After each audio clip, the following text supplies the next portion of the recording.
રામ રામ ને સીતારામ દાયરાની. તો આજે હે આપણે મારી મમ્મીના ગામમાં એટલે કે એની જન્મભૂમિમાં. તો હાલો આગળ જઈએ અને બતાવે આપણી એનું ગામ મમ્મીનું. જો તો આ આપણે હે મારી મમ્મીનું જૂનું ઘર. જોકે અટાણે હાવ જર્જરિત હાલતમાં હે. અહીંયા રહેતા ને પહેલાં જો 30 વર્ષ પહેલાં જો ગામમાં રહેતા. તો અટાણે તો આ રીતના હે, કારણ કે આ વાડીએ રહેવા ભાગે ગયા એટલે પછી જર્જરિત હાલતમાં થઈ જાય. જો આ બધું પડ્યું હાવ વેર વિખેર. અંદર હે રૂમ ને એક રૂમ હાજો હે, એક રૂમ પડે ગોહામાં. બાકી જો આ બાજુવાળા કપડાં સૂકવી દીધા. હવે જોવો તો આ હે મારી મમ્મીનું ગામ. જો મારી મમ્મી જોવે એના ગામની અને ઘરની કે જાજા સમય આવ્યા. અને આ ગામમાં ગામનો સોરો હે કે મંદિર હે કા? રામ મંદિર ને સોરો.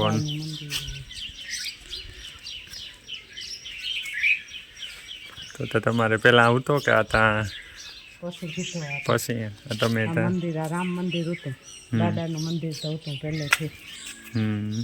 કે દાદાનું મંદિર ને જો આ પાછળથી હે સીન.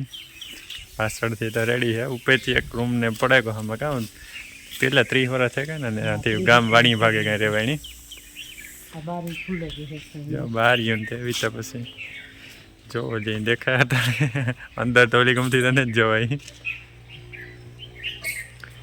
ઘર રહ્યો એટલી જૂની યાદ જોડાયેલી હોય એટલે જોવું જરૂરી હો.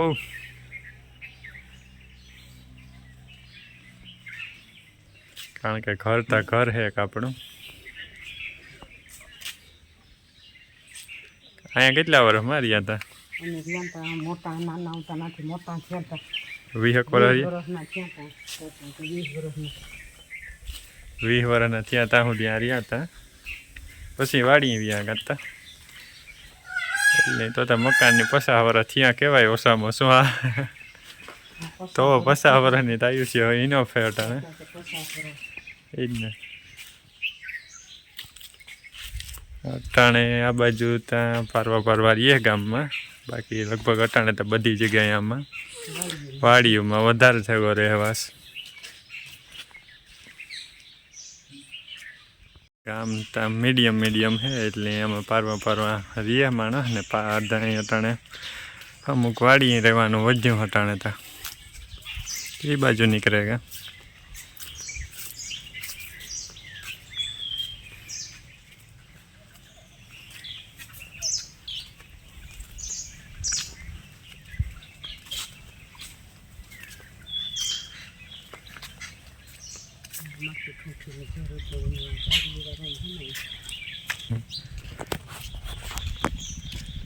જો આ પગડીયું પીહું બાંધ્યું પગતાણ હે.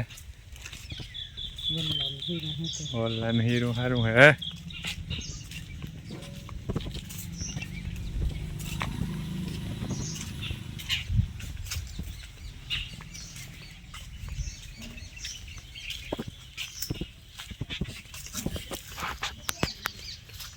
હાલો તો એવું જો ગામમાંથી એવું જઈએ વાડી. આ બધો દાયરો અટાણે આ હે વાડી. તો એવું જઈએ વાડી.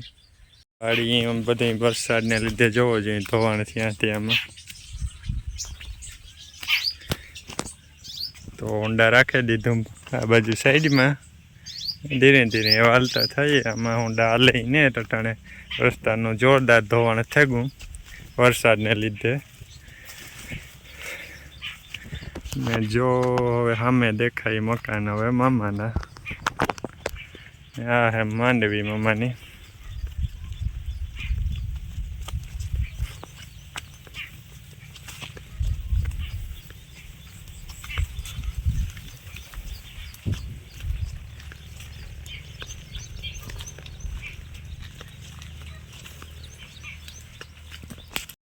જોવો જઈએ માંડવીઓ હાઈ ક્લાસ છે આ બાજુ